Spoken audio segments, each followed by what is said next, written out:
আমি না মরলে এই কাগজ তোমার পাবার কথা না। আচ্ছা, আমি কি শালা বুড়ো হয়ে মরছি?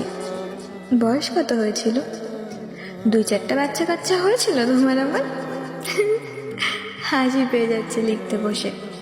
জীবনে ভাবি নাই মরার আগে কোনোদিন এইসব ঢং করে মরা লাগবে। তো কেমন কাটে দিনকাল? সব ঠিকঠাক? এখন আমি নাই, আমার পাপ নাই, সুখ আছে। সুখ সুখ কি জানো? পাখি। শালার পাখিদের আবার রীতিনীতি অন্য জাতের। তুমি যেই পাখিদের খাঁচায় পুষতে চাইবা, ওই শালা জীবনেও আপন হবে না। সুযোগ পাইলেই উড়াল মারবে, ফিরেও তাকাবে না। সহজ না ম্যাডাম, আপনার জীবন খুব কঠিন হবে। আপনি আইনজীবী হবেন, হন, তাই বলে আমার মতন জয় আমিরদের বিপক্ষে হইয়েন না। এক জয় আমিরের বিপক্ষে গেলেন, আপনি তার হয়ে গেলেন। আবার কোন শালার বিপক্ষে যাবেন সেই শালায়? না, বিপক্ষে গিয়ে একবার দেখলেন তো কি হয় এই পথে। আপনি কিন্তু আপনার পথ না। এই দুনিয়া আপনার নীতিবোধ কেড়ে নিয়ে আপনাকে পরী থেকে শয়তান বানাতে সর্বদা সচেষ্ট।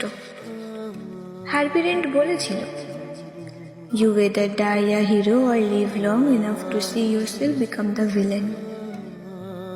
হয় তুমি নায়ক হিসেবে মৃত্যুবরণ করো, নয়তো বেঁচে থাকো নিজেকে একসময় খলনায়ক হয়ে যেতে দেখার জন্য। হ্যাঁ, আমি মরলাম না, বেঁচে রইলাম। সেদিন মরলে কি হতো জানো? সর্বহারা এক ত্যাগী নায়ক, নিষ্পাপ জয় আমির হিসেবে মরে যেতাম। কিন্তু বেঁচে থাকতে গিয়ে আমি নিজেকে তোমার মতো নীতিবানদের চোখে ঘৃণিত এক পাপিষ্ট হয়ে যেতে দেখলাম। কিন্তু আমি থামালাম না নিজেকে। আমার মন চাইল না, কারণ আমি ততদিনে শিখে গেছি মানুষেরা বাঁচে না। বেঁচে থাকতে হলে অমানুষ হতে হবে। যে রাজনীতির দায় আমি বাপ হারাইছি, মারে নষ্ট হয়ে মরতে দেখছি, দাদার মাথা গলা থেকে আলাদা দেখে চাচার কোলে নিজের পরিচয় ধুয়ে বাইর হয়ে আসছি পথে, সেই পথে খালি খিদে, নিজের পেটে খিদে, পথের খিদে, পথের পথিকদের খিদে। এই পথে রোজ আমার মতো জয় আমিরেরা পয়দা হয়, কিন্তু সালা দুনিয়ার কিচ্ছু যায় আসে না। রোজ খবরের পাতায় মানুষ আমার মতন জয় আমিরদের সব হারানোর গল্প পড়ে। তারপর চশমাটা খুলে দুটো দীর্ঘশ্বাস ফেলে খবরের কাগজটা সরিয়ে রাখলেই শেষ। রাজনীতির খেলায় সব হারানো আমরা কিভাবে বাঁচব? খিদের জ্বালায় কোন পথে এক মুঠো ভাত খেয়ে বেড়ে উঠব? কি শিক্ষা পাব? তা সমাজে দেখার সময় হলো না।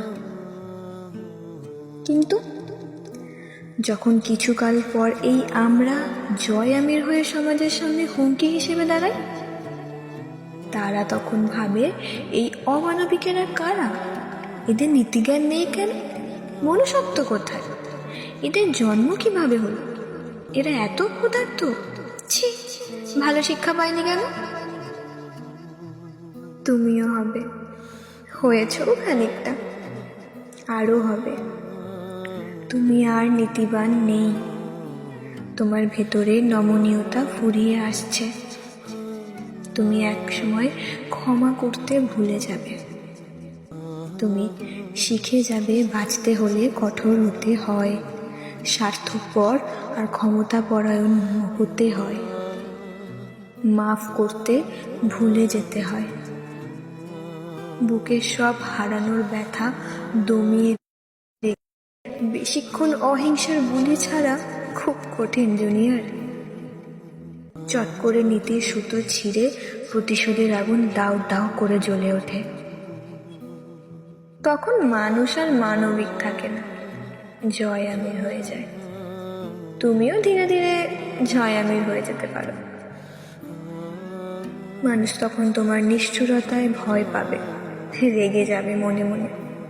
মানুষ ব্যথা পেতে পেতে যেদিন ব্যথা সওয়ার ক্ষমতা লাভ করে, সেদিন থেকেই সে মানুষের ব্যথা অনুভব করার ক্ষমতা হারায়। যা নীতিবানদের চোখে অমানবিকতা।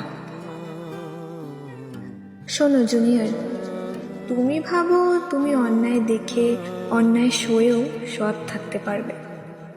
তুমি ভুল। দুনিয়া ভালো না।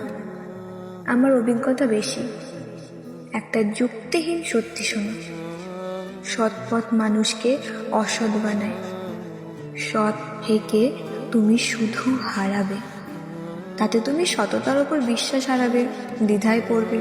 তারপর তুমি সৎ অসতের পার্থক্য ভুলে যাবে। কারণ ওই যে বললাম, বুকের হাহাকার নীতির চাইতে বেশি শক্তিশালী।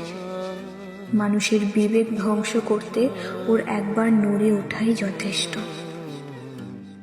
নিজের ভাগ্য নিজেকে লিখতে হয়, আর তারপর সেই ভাগ্য লেখক ছোটে মানুষের ভাগ্য নষ্ট করতে।